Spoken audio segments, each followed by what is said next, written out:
तो हम स्टार्ट करते हैं पेंक्रियास को। ठीक है, तो पेंक्रियास क्या होता है? पहला point, it act as both exo and endocrine gland. ये दोनों तरह के से काम करता है, एक्सो और एंडोक्राइन ग्लैंड की तरह। Second point, it has isolates of Langerhans. इसमें क्या होता है? आइसोलेट्स ऑफ लैंगरहैंस नाम के टिश्यूज़ होते हैं, सेल्स होते हैं, जिसमें इन विच 1 to 2% of the pancreatic tissue, यानी कि पैंक्रियाटिक टिश्यू का सिर्फ 1 to 2% होते हैं आइसोलेट्स ऑफ लैंगरहैंस। इसमें भी दो टाइप के सेल्स पाए जाते हैं, अल्फा सेल्स और बीटा सेल्स। ठीक है, तो अल्फा सेल जो होता है सिक्रेट करता है ग्लूकागन हार्मोन को, बीटा सेल सिक्रेट करता है इंसुलिन हार्मोन को। ठीक है, तो इंसुलिन और ग्लूकागन में कुछ डिफरेंस देख लेते हैं जल्दी से। ठीक है, तो इंसुलिन हार्मोन पहला, it act as hepatocyte, it acts on hepatocytes and adipocyte cells of the adipose tissue. ठीक है, तो दो टाइप के सेल्स में काम करता है कौन? Insulin. Hepatocyte cells liver cells में, adipocyte cells of the adipose tissue, दोनों पे काम करता है। ठीक है, और दूसरा है glucagon, it acts on the only hepatocyte cells, liver cells बस में काम करता है ये। क्लियर जी। Second point, it is hypoglycemic hormone. Glycemic hormone यानी ग्लूकोज के लेवल को कम करने वाला हार्मोन कौन है? इंसुलिन। और ग्लूकोज के लेवल को बढ़ाने वाला हाइपर ग्लाइसेमिक हार्मोन कौन है? ग्लूकागन है। कौन है? ग्लूकागन है। क्लियर। तो it is a hyperglycemic hormone. क्या करेगा? ग्लूकोज ग्लाइकोजन को तोड़ के ग्लूकोज बनाएगा, ग्लूकोज का लेवल बढ़ाएगा ब्लड में, और ये ग्लूकोज को ग्लाइकोजन में कन्वर्ट करेगा ताकि ग्लूकोज का लेवल ब्लड में कम हो सके। क्लियर। तो it converts the glucose to glycogen, lowers the blood glucose level, so called glycogenesis. Glycogenesis क्योंकि ग्लाइकोजन बना रहा है। ठीक है, इट कन्वर्ट्स ब्रेक और glycogen to the glucose, so increases the blood glucose level, so it's called gluconeogenesis. Gluconeogenesis मतलब glucose का formation, या ग्लाइकोजेनोलाइसिस ग्लाइकोजन को तोड़ना। क्लियर। अब नोट क्या करना है? प्रोलॉन्ग्ड हाइपरग्लाइसेमिया यानी कि बहुत ज़्यादा ग्लूकोज लेवल ब्लड में बढ़ जाने की वजह से, है ना, क्या होता है? डायबिटीज़ मलाइटस होता है, in which glucose loss through the urine, है ना, यानी कि डायबिटीज़ मलाइटस में क्या होता है? ग्लूकोज यूरिन के थ्रू लॉस होता है, and ketone bodies also form. Ketone bodies जो हार्मफुल कंपाउंड होते हैं वो भी बन जाते हैं किडनी में, यूरिन में। ठीक है जी। Clear. And this disease called insulin this is treated by the insulin therapy, यानी कि कई लोग जो है इंसुलिन के इंजेक्शंस लेते हैं, पता हो। ठीक है, तो ये इंसुलिन थेरेपी के अंडर आता है, जो डायबिटीज़ मेलाइटिस के पेशेंट्स को दिया जाता है ताकि वो ठीक रह सके पीरियोडिक टाइम के लिए। क्लियर। अब टेस्टिस और ओवरी भी दो एंडोक्राइन ग्लैंड्स हैं। ठीक है, तो एंड्रोजन सिक्रेट करता है टेस्टिस, और बाकी ह्यूमन रिप्रोडक्शन में पढ़ा है। ओवरी एस्ट्रोजन प्रोजेस्टेरॉन को सिक्रेट करता है, बाकी ह्यूमन रिप्रोडक्शन में हमने पढ़ा चुके हैं, तो यहाँ पे नहीं पढ़ेंगे। ठीक है, नोट क्या करना है? Progesterone act on the memory gland and stimulate the formation of alveoli. ठीक है, प्रोजेस्ट्रॉन हार्मोन जो है मेमोरी ग्लैंड पे एक्ट करता है और स्टिमुलेट करता है फॉर्मेशन ऑफ एल्वियोलाई। एल्वियोलाई का फॉर्मेशन करता है। एल्वियोलाई जो है मेमोरी ग्लैंड का एक स्ट्रक्चर है, बताया था मैंने, sac like structure which store milk and secretion of milk. ठीक है, एल्वियोलाई वो वाला नहीं है। ठीक है, मेमोरी ग्लैंड में भी एक एल्वियोलाई पाया जाता है, उसका फॉर्मेशन कौन करता है? प्रोजेस्ट्रॉन करता है ना, एंड सिक्रेट करता है क्या? जो कि क्या करता है? स्टोर करता है मिल्क को और सिक्रेट करता है मिल्क को एल्वियोलाई निपल के थ्रू। क्लियर। ठीक है, अब अदर इम्पॉर्टेंट हार्मोन्स जो हैं उनको देख लेते हैं एक बार। तो पहला है endocrine cells of the gastrointestinal tract, है ना, endocrinal cells of gastrointestinal tract secretes 4 major peptide hormones, यानी कि जो गैस्ट्रोइंटेस्टाइनल ट्रैक्ट है, GIT है ना, गैस्ट्रोइंटेस्टाइनल ट्रैक्ट है, उसका एंडोक्राइन सेल्स जो है ना वो सीक्रेट करते हैं 4 major peptide hormones, protein hormones को। सबसे पहला gastrin, secretin, cholecystokinin, and last one is a gastric inhibitory peptide is GIP या फिर एंटेरोगैस्ट्रोन। ठीक है, सबको बारी बारी से देखते हैं। सबसे पहला है एंडोक्राइन सेल्स के थ्रू जो सीक्रेट होने वाला पेप्टाइड हार्मोन जिसका नाम है गैस्ट्रीन। तो गैस्ट्रीन क्या है? It acts on the gastric glands and secrets HCl and pepsinogen. ठीक है, गैस्ट्रीन क्या करता है? एक्ट करता है गैस्ट्रिक ग्लैंड्स पे और सीक्रेट करता है HCl और पेप्सिन को, HCl और पेप्सिनोजन को सीक्रेट करता है। क्लियर। तो गैस्ट्रीन हार्मोन कहाँ पे एक्ट करेगा? गैस्ट्रिक ग्लैंड्स पे एक्ट करेगा और सीक्रेट करेगा HCl और पेप्सिनोजन को। Clear.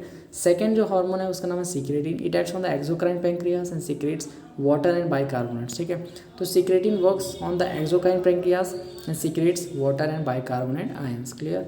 Third one is the cholecystokinin, जिसे CCK के नाम से जानते हैं। ठीक है, कैटाकोलामाइन से कंफ्यूज मत होना, वो क्या एड्रेनल और नॉर एड्रेनल को कैटेकोलामाइंस बोलते थे, यहाँ पे कोलेसिस्टोकाइनिन अलग है। ठीक है, CCK अलग हार्मोन है। क्लियर। तो CCK क्या है? कोलेसिस्टोकाइनिन है ना, act on the both pancreas and gall bladder, दोनों पे एक्ट करता है।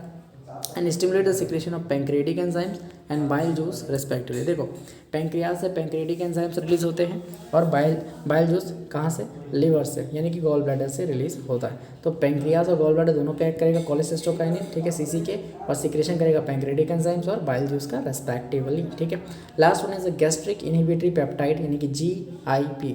गैस्ट्रिक इनहिबिटरी पेप्टाइड जो हार्मोन है एंट्रोगेस्ट्रॉन जिसको नाम से बोलते हैं, जो है क्या है, इनहिबिट करता है गैस्ट्रिक सिक्रेशन को एंड मोटिलिटी को। क्लियर। तो सबसे इंपॉर्टेंट चीज़ जो हमने पहले पढ़ा था यहाँ पे, गैस्ट्रिन हार्मोन के सिक्रेशन को रोकेगा कौन, गैस्ट्रिक इनहिबिटरी पेप्टाइडेज यानी कि GIP, गैस्ट्रिक इनहिबिटरी पेप्टाइड, या फिर बोल सकते हो एंटोरोगेस्ट्रॉन, ठीक है।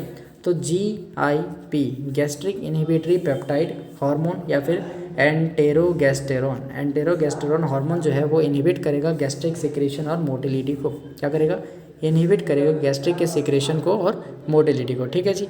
अब सेकंड जो पॉइंट है वो है जक्स्ट्रा ग्लोमेरुलर सेल्स के थ्रू कुछ रिलीज होता है, उसको देखते हैं। तो juxtaglomerular cells, JG cells of kidney produce a peptide hormone जिसका नाम है एरिथ्रोपोइटिन, ठीक है। तो JG सेल्स जो ग्लोमेरुलस के थ्रू बनाया जाता है ना, ग्लोमेरुलस में बनता है एफरेंट आर्टरियोल के थ्रू, ठीक है। तो ग्लोमेरुलस के थ्रू JG सेल्स ना वो क्या करते हैं, एरिथ्रोपोइटिन का फॉर्मेशन या सिक्रेशन करते हैं, ठीक है। Produce a peptide hormone called the erythropoietin, ठीक है, erythropoietin which stimulate the erythropoiesis. Erythropoiesis का मतलब होता है फॉर्मेशन ऑफ RBC। क्लियर। तो RBC का फॉर्मेशन किडनी की वजह से भी हो रहा है, ये भी याद रख लेना, इंपॉर्टेंट पॉइंट है, जिसकी वजह से जक्स्ट्रा ग्लोमेरुलर सेल्स जो होता है वो एरिथ्रोपोइटिन सिक्रेट करता है। हार्मोन, ये प्रोटीन होता है, प्रोटीन हार्मोन होता है जो कि एरिथ्रोपोइसिस करता है। क्लियर।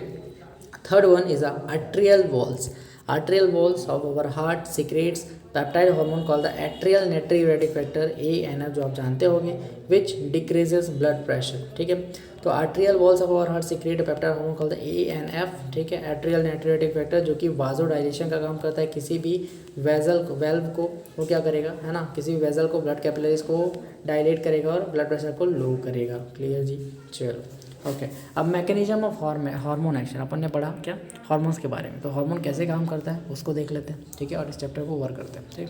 तो मैकेनिज्म ऑफ हार्मोन एक्शन कैसे होता है, तो पहला point, hormone produce their effects by the binding to the specific proteins called the hormone receptors, ठीक है।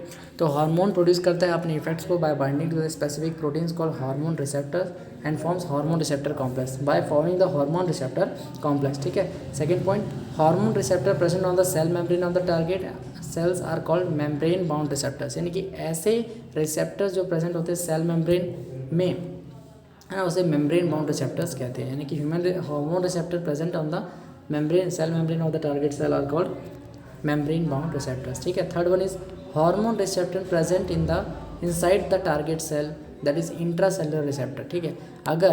अगर मान लो ये सेल है, इसके सेल मेम्ब्रेन पे रिसेप्टर प्रेजेंट है ना, किसी हार्मोन के लिए, तो वो क्या होगा, मेम्ब्रेन बाउंड रिसेप्टर है। और अगर किसी सेल के अंदर, न्यूक्लियस के अंदर जेनेटिक मटेरियल में वो रिसेप्टर प्रेजेंट है तो उसे बोलेंगे इंट्रासेलुलर रिसेप्टर, जैसे कि मोस्टली न्यूक्लियर रिसेप्टर्स होते हैं, न्यूक्लियस के अंदर होते हैं, ठीक है।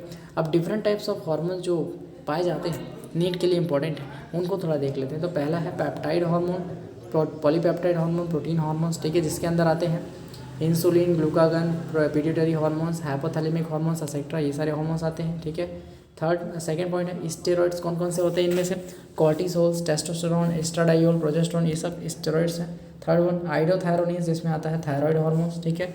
और फोर्थ जो है एमिनो एसिड डेरिवेटिव्स में आता है एपिनेफ्राइन और एपिनेफ्राइन, ये सब आते हैं एमिनो एसिड डेरिवेटिव्स में। तो पूछेगा कि एमिनो एसिड डेरिवेटिव हार्मोन कौन सा है, तो एपिनेफ्राइन है, ठीक है। स्टेरॉइड्स में कॉर्टिसोल, टेस्टोस्टेरोन, एस्ट्राडायोल, प्रोजेस्टेरोन है। आइडोथायरोनिन इसमें थायराइड हार्मोन्स है, पेप्टाइड हार्मोन्स में, इन सब में से कोई भी लगा देना, कोई दिक्कत नहीं है, ठीक है।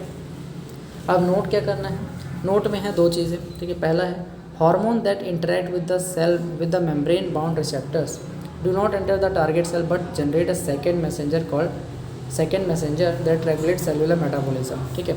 तो जो हार्मोन मेम्ब्रेन बाउंड रिसेप्टर से इंटरेक्ट करता है वो सेल के अंदर नहीं घुसता, do not enter the target cell, but second messenger generate करता है, जिसे हम बोलते हैं साइक्लिक AMP, IP3, CA2+, इन सब मैसेंजर्स को जनरेट करता है जो कि रेगुलेट करते हैं cellular metabolism. For example protein hormones इसके अंदर आते हैं जो कि मेम्ब्रेन बाउंड रिसेप्टर के साथ इंटरेक्ट करते हैं, जो कि सेल के अंदर नहीं जाते, जो कि सेकेंड मैसेंजर को रेगुलेट करते हैं या फिर प्रोड्यूस करते हैं, जनरेट करते हैं। सेकंड मैसेंजर कौन है? साइक्लिक AMP IP3 CA2+, इसको जाने की ज़रूरत नहीं है, इतना ही इंपॉर्टेंट है। प्रोटीन हार्मोन इसके एग्जाम्पल है।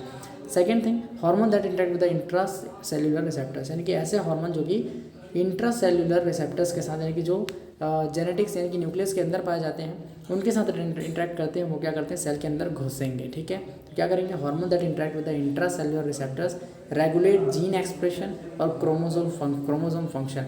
जीन एक्सप्रेशन और क्रोमोसोम फंक्शन को क्यों रेगुलेट करेंगे? क्योंकि अंदर घुस के मारेंगे, क्लियर, घुस के मारेंगे, ओके। तो एग्जाम्पल क्या है? हार्मोन लाइक स्टेरॉइड्स, है ना, आइडोथायरोनिन्स, एसेट्रा, ये सारे के सारे पेप्टाइड हार्मोन को छोड़ के बाकी सब क्या है? स्टेरॉइड हार्मोन जो भी, ठीक है, वो सब क्या है? कैसे हार्मोन है? जो कि इंटरेक्ट करते हैं with the intracellular receptors, clear, जो कि रेगुलेट करते हैं जीन एक्सप्रेशन और क्रोमोसोम फंक्शन को, ठीक है। तो यहाँ पे देखो दो चीज़ें दी गई हैं, एक है प्रोटीन हार्मोन एक्शन और एक है स्टेरॉइड हार्मोन एक्शन। क्या है? प्रोटीन हार्मोन एक्शन और एक स्टेरॉइड हार्मोन एक्शन। तो सबसे पहले जो प्रोटीन हार्मोन एक्शन होता है वो कौन से हैं? जो सेल मेम्ब्रेन बाउंड रिसेप्टर्स के साथ इंटरेक्ट करते हैं। तो हार्मोन FSH जो है वो प्रोटीन हार्मोन है, फॉलिकुलर स्टिमुलेटिंग हार्मोन है ना, प्रोटीन हार्मोन है। वो मेम्ब्रेन बाउंड रिसेप्टर जो है, यहाँ पे मेम्ब्रेन से बाउंड है ना रिसेप्टर, उससे इंटरेक्ट किया, सेकेंड मैसेंजर है ना रिस्पॉन्ड किया, एंड यहाँ पे क्या हो रहा है? यहाँ पे रिस्पॉन्स करेगा हार्मोन रिसेप्टर कॉम्प्लेक्स के द्वारा, ठीक है। Generation of second messenger generate होगा जो कि है साइक्लिक AMP और CA2+, ठीक है, जो बायोकेमिकल रिस्पॉन्स देगा और फिजियोलॉजिकल रिस्पॉन्स के बाद वो क्या करेगा? ओवेरियन की ग्रोथ कराएगा, ओवरीज की ग्रोथ कराएगा। हम जानते हैं फॉलिकुलर स्टिमुलेटिंग हार्मोन क्या करता है? ओवरी की ग्रोथ कराता है। तो क्या करेगा?